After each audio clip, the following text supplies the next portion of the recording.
My name's Trent Peterson. I'm Landon Peterson.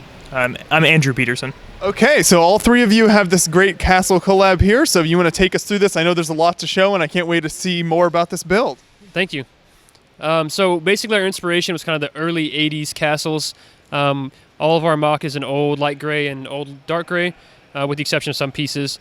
And we try to keep it modular. Really cool thing is that every single floor comes off. The complete interiors are done up. And I think we should just start taking off different floors and letting you guys get a closer look. Definitely, yeah, so we'll kind of work our way through here. Yeah, we're going to start probably right over here in this corner.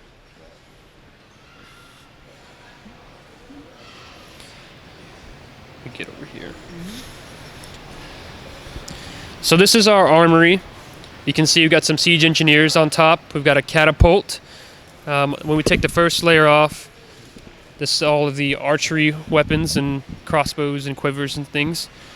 I love it, yeah, all the weapons in there and shields are very cool. The next floor is all the pole arms. We have kind of a cool rack design so it displays the weapons a little better. We did a couple iterations to kind of get that right.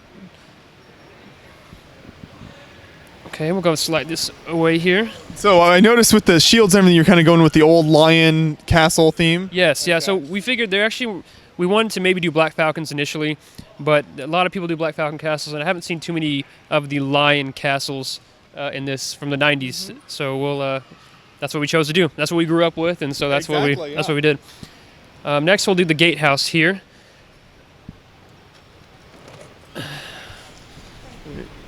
Move some of that out of the way. There's a lot of moving parts here. So it's really cool. We've got a working portcullis if you want to get a shot of that. Oh, as I say that, on film. It's never failed on us, and the one time you guys want to put it on film. There we go. There. Happy. Portcullis just dropped down in the back there. Mm-hmm. I don't know. Something's binding up. Anyhow, well, that's great. Wonderful. It can be put back together. That's great, yeah. So we have a lion mural here. And you can kind of see the mechanism. So instead of using string, we use chain. And we actually wrap the chain up on top of the gears there.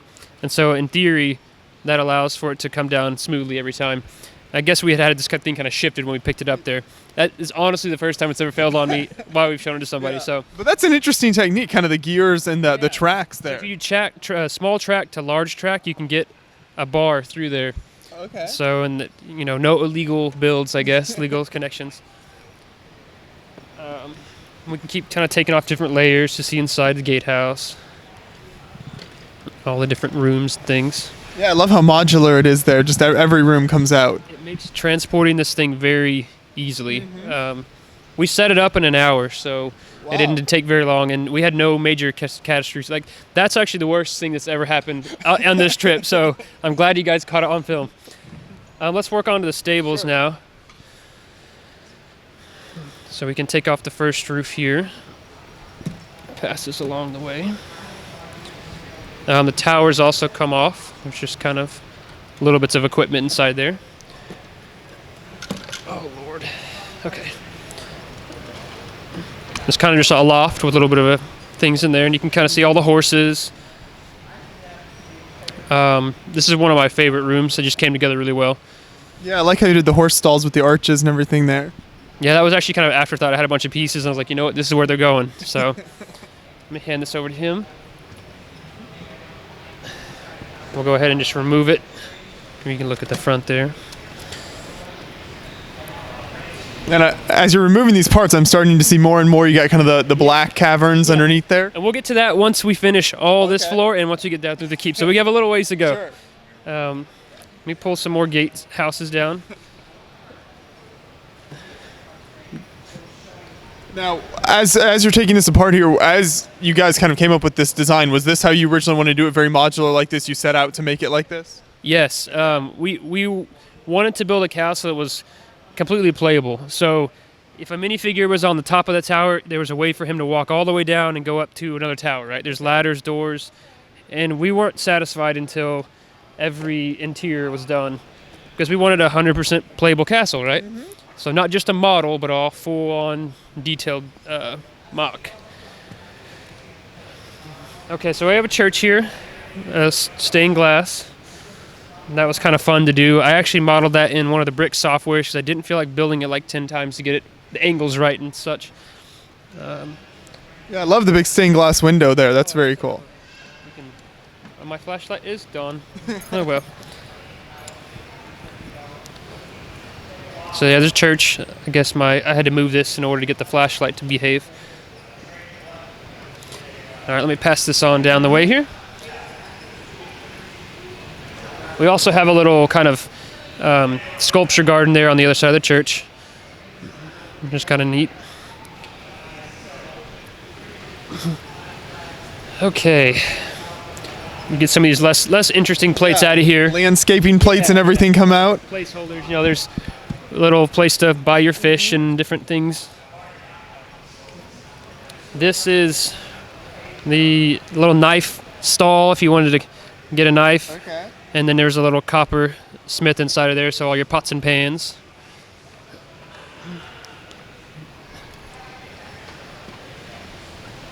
More plates. I'm gonna keep handing you guys these for a little bit. Okay. It really is a beast. So. Yeah, I love how it unveils more and more, though. The more you take off, you know, like you said, so much playability here. I'm not sure about like practicality as far as playability, but it's there. Okay, here's our inn. It's kind of modeled after the old guarded inn a little bit. Yeah. I just lost the roof here. The roofs can come off. There's 2 rooms upstairs. So if you can stay in the inn if you wanted to. And then the next floor, there's kind of a pub, which is kind of cool. And there's a tiny little hatch in the back you can kind of see that goes straight down into the brewery so we can keep the ale coming up and they'll never run dry. Exactly, I see that, yeah. And then the barrels down there, sure. Bakery with one of the old hard pieces to come by there, that flag from the guarded inn as well, a little bakery. Send this there. Landon, go ahead and grab that one. And if you could hand me the blacksmith here shortly. This is just, oh, there goes a cart. A candle maker just inside of there, and his living quarters up top. Nothing too fancy. The whole town here, you know, everything you can need living in the medieval era. Okay. And then, can't go without a blacksmith. And then let me hand it. You want to hand me the pole turner? So this is a pedal-driven lathe. So if you needed to get poles made, that's how you would get your poles, spears and things like that. So kind of a neat little idea. Yeah. So now we'll move on to the keep, which is kind of the beast of the whole mock, I guess. We've got this cool stained glass of the lion. Yeah, is that just a lot of kind of 1x1 trans clear in those different colors, the red and blue? And mostly 1x2s actually, because we wanted strength. You know, this guy's strong, so if we just had rows of 1x1s, we'd be in trouble. Had to survive a 3-hour drive, so let's start taking these roofs off. I like the teamwork here. It takes a whole team of 3. In the top, we have kind of what I've been calling like the penthouse, where you kind of do deals, I guess, with other lords. It's kind of a okay, the visiting royalty area. Nice little room. There's an astronomer. We're actually astronomers with the University of Texas, so we had to go and nod with a telescope there. Let's send this on down the row. Take these down. So our top floor has all of the, I'm going to pull this out here, all of the living quarters. So we got like the king and queen and prince and princess rooms, the different kind of royal knights. One neat feature is there's a staircase that runs through the length of the keep, but in this floor, it bypasses this floor. So in order to get to this floor, you have to go through another hallway and come up this side. That's for more of a kind of defensibility feature. But if you needed to escape, we have a secret hatch here behind the bookcase with the sliding door. And you could go out if you needed to do some sort of back around secret. Yes, I like it. Yeah, the different hidden parts there. Now this next level, the third level here, we've got a war room. So we've got a micro scale version of the castle itself. Generals can make their decisions. There's a map maker in the back there. and then sort of an answering room, so that you can come before the king and ask, what's if you some judiciary matters or something like that.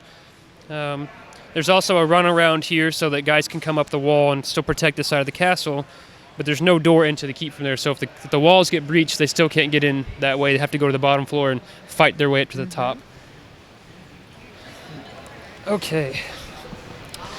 This side we've got the Royal Guard that are keep specific. That's where they hang out.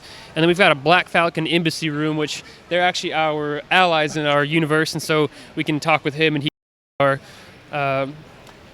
I guess our ambassador. Yeah. On the side, we've got the little minstrels there for playing for the Great Hall. Cool little Forceman band, and a cool little hangout room there, kind of private room. And then let me get the big keep here. It's actually built on a triple thick plate, so it's pretty strong. Yeah. So one of the coolest, when I designed this, I really wanted to have a way so that if you were a minifigure opening the doors and seeing like what it looked like in a great hall, so we took this so this can slide off so you can get the view of what it would look like if you were a minifigure coming into a great room.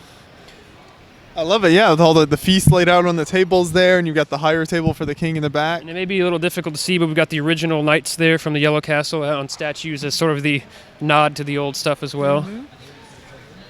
And let me grab this out of here real quick. You guys grab that. That's also removes, so you can get a little better shot there as well. Let me hand that off. And so now we've basically revealed the entire underground, which is a big network of mazes of rooms. So we've got the kitchen and a perishable goods room and a preparation for the food and a little armory, a brewer here, beer being made. We've got an archive stacks room with all the books. There's sort of a trophy room with conkers and rare pieces of armor and things like that. Barracks and sleeping quarters. There's sort of a guy that runs the kind of a curator. He's got all these knickknacks and things. We've got a foundry in the back, a treasury with all the gold, a tax collector, jail cell. We have an alchemist there who's doing all kinds of crazy experiments. And then there's a crypt over there, and inside our crypt we have an old king, if you want to pick that up. Oh, yeah, there you go. And then I guess last feature is the port. If we want to have a quick look over there. The ballista towers are sitting on the ammunition, I guess, so they can send up extra missiles and little projectiles with the cloth wraps so they can catch them on fire and then launch them to the boats, and it's a good way to take down a boat. We have a little interesting, what I like to call the sub pin. It opens up and a little boat can come out, so we have a little, kind of secret scout there. And then on this side, we've got a chain that would, if you could imagine, would be under the water, and then they could draw it up taut so you could lock the port down so boats couldn't come in. They would just destroy the boat if it tried to go through. And that's pretty much our castle. That is amazing. I love all of you can see all the different parts laid out there over the tables. That's such a cool idea, and I love what you've done with that, because so much of this stuff, you see some incredible builds, but they don't have all the details inside, so it's really cool that you've taken the time to include all that. So when you started this build, was it just from like the ground floor here up that we saw, or was it kind of starting with the castle, or how did that work?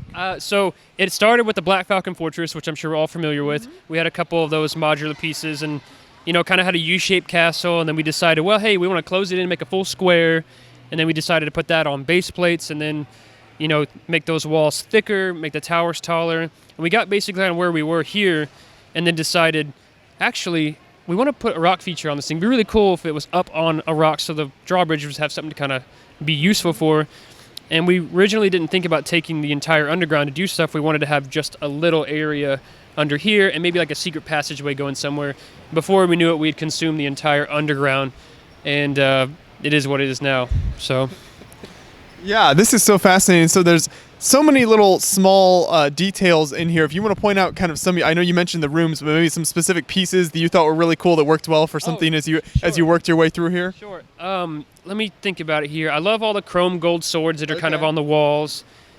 Actually, this is kind of a neat little feature. We have a secret passage here to get outside. We've got a sliding door and a hinge that if you needed to escape, you could have a boat ready for you to go. But as far as pieces go, I really liked how we do what now. Oh, the bookcases are pretty cool. Just using plates together and using one of those small panel pieces to help push them out so they're not flush. So they give the impression that they're just kind of sitting there. That works really well for a bookcase. Yeah. I really like the scroll wall. That's kind of a challenge because on the back side you have 1x4 bars, and so you have to hide that in the wall somehow, right? So, but yeah. So that's really cool. Also, all sorts of, and I love the food pieces as well. I've always thought Lego makes some really cool food pieces there. So I think that's really nice. Along with your harp. So talk about a couple of the ships you've got here and kind of what some of those were inspired by. Yeah, so this was actually a kit from the Orient Expedition series, but it was half this size, and I was like, man, that'd be a great kind of trader, coming from the east. So we doubled the length and added an extra sail. This is an actual kit here, one of the very few actual sets that we have on our display, which was the inspiration for this larger boat over here, if you can kind of tell. Similar color scheme. Kind of our navy. Those are the Dragon Knights, and somehow we had a bunch of them. We're like, they just kind of look navy to me. I don't know why. And yeah. Sure. So do you know the dimensions of this in total? Yeah, it's six plates by 5 plates. So 6 feet by 5 foot. Okay. And it's I don't know how many plates by how many plates. 6 plates by 7.5. Yes, 6 by 7.5. Yeah. So yeah, that is quite the layout. That's the keep with the underground section. This kind of square piece and all of the 4 or 5 layers above it weighs 40 pounds, just that section. Okay. So Lego gets dense when you start doing interiors, and you've got to have extra brick everywhere to hold it all together. Go ahead. Yeah. Any plans to expand from this, or is this pretty much as high and as big as you're gonna do this build at this point? So we can't, from the sides, we can barely lean in to get to the middle. So we can't expand this way, left to right. But out the front entrance, I would love to do a few more base plates worth of landscape so I can have an enemy force coming in and having kind of a battle sequence. And we could do some more water out this direction. But maybe one day a town, maybe one day enemy castle. Who knows what the future holds. But yeah, I think you've come up with a really nice technique for building here, and like you said, it's easy to set up and take down and everything because it's so modular, and plus you can show off all the cool detailed interiors. So thanks for taking the time to set this up at the show, and thanks for talking with me about it. Appreciate it. Appreciate it.